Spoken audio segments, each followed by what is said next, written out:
Oh, good morning. It is still morning. Oh man, I still hadn't trimmed my mustache there. Got that wild looking hair there. But hey, that's how I do it. Oh, Burley, Burley, Burley, Burley. Um, so I'm gonna read from "Don't Sweat the Small Stuff," and it's all small stuff. This is number 43, and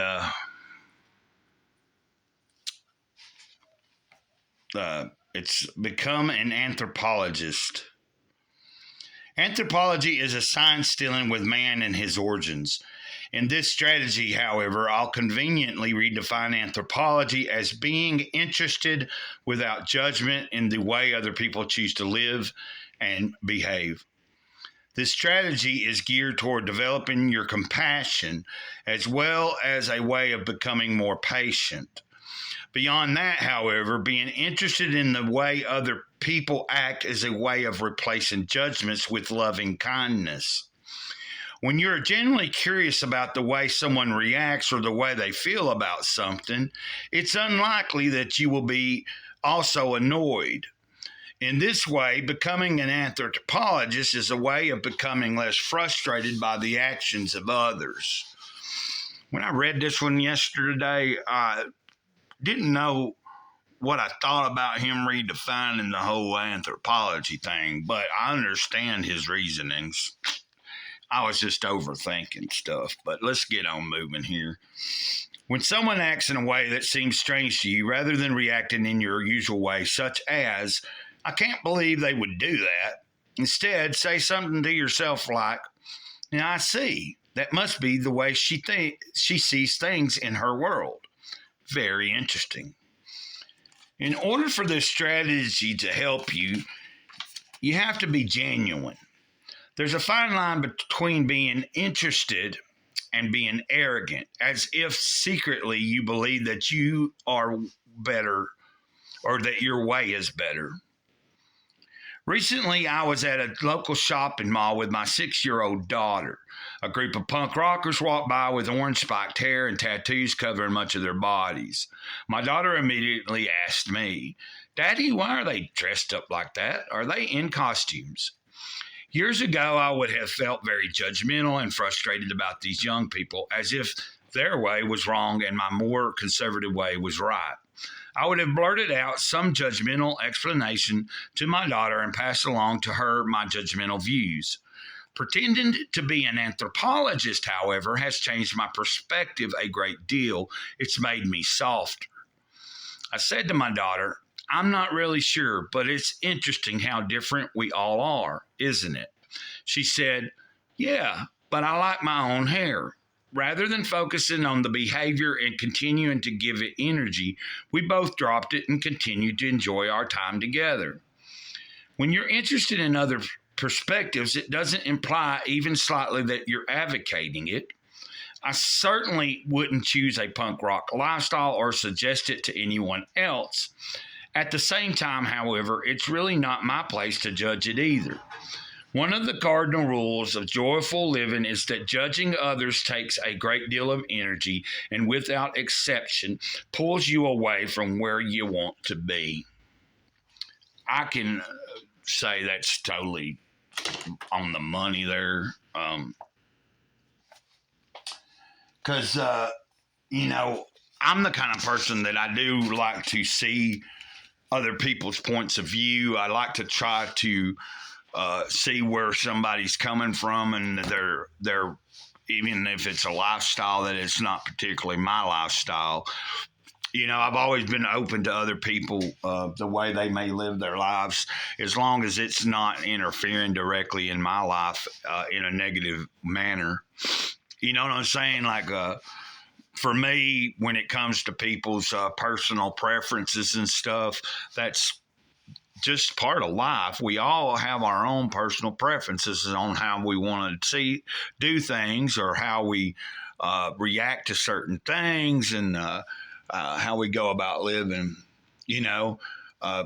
For me, like what someone does in their bedroom is really irrelevant to me, unless, like I said, now if it's being like forced outwardly onto everybody and it's interfering in my personal happiness of how I'm living my life, then, I may have an issue.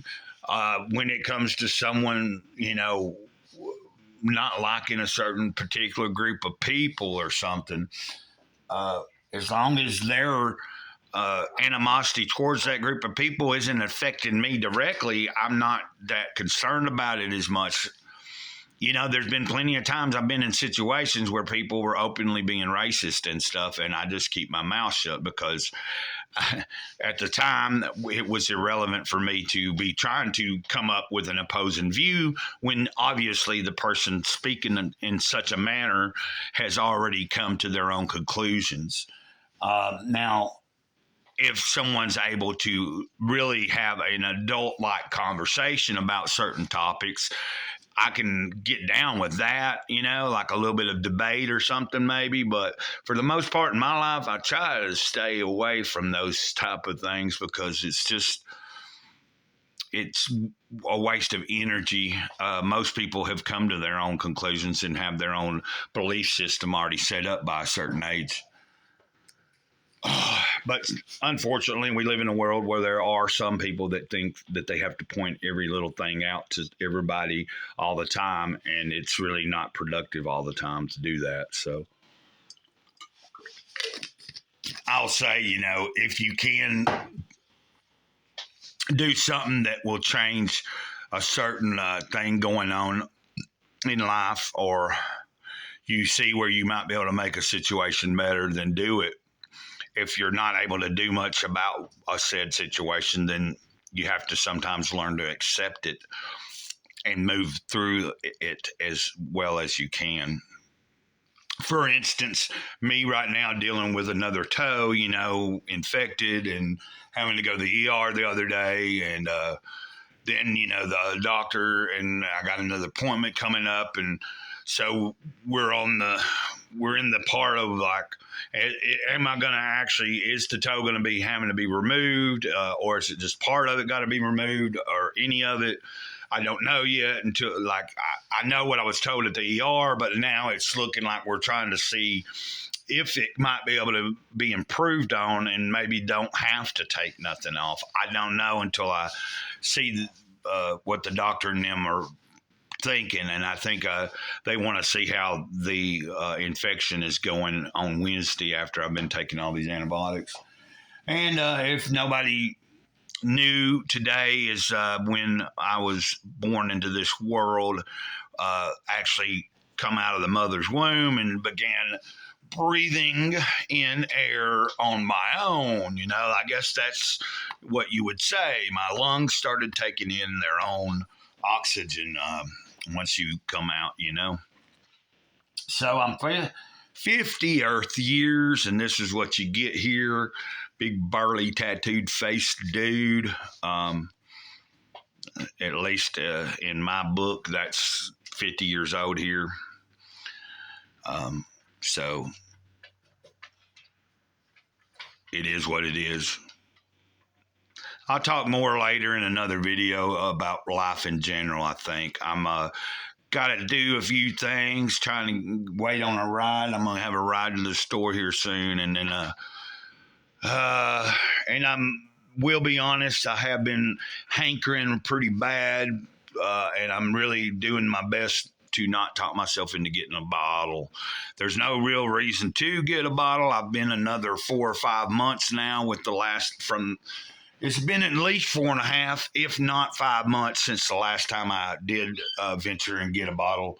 So now, why would I do that today just because it's my birthday? I mean, it's not going to change anything. And that's the way I'm trying to keep my mindset.